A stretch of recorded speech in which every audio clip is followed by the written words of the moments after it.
Falls are one of the leading causes of injury-related ER visits, particularly in adults.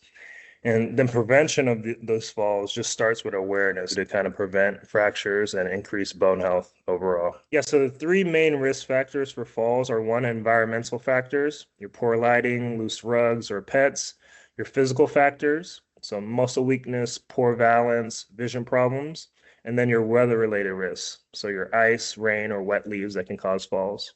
The most common fractures we see when you think of elderly falls are hip fractures, especially elderly adults due to weaker bone density.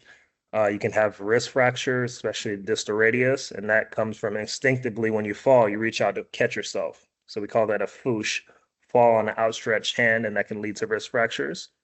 You can have shoulder fractures like proximal humerus fractures and ankle fractures that can be caused by twisting.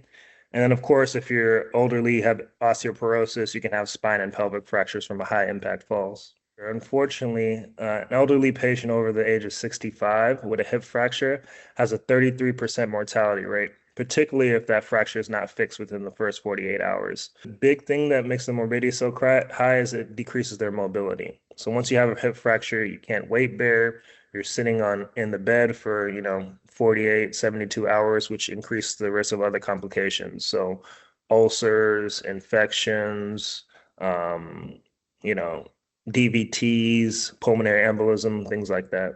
So these are fractures that we want to get patients in and evaluated by an orthopedic surgeon. And if they truly have a hip fracture that's displaced, we usually try to fix it within 48 hours to get them back up and moving. Yeah, so some of the things you can do physically to decrease your fall risk is work on your balance and strength. And that starts with regular exercise. You can do programs such as, yoga, Pilates, resistance training. That improves your balance and your muscle tone. And then you can also do physical therapy. Most people think of physical therapy as after injury or after surgery, but physical therapy can actually be preventive, not just reactive. You can have normal physical therapy to improve your strengthening, improve your balance, improve your coordination.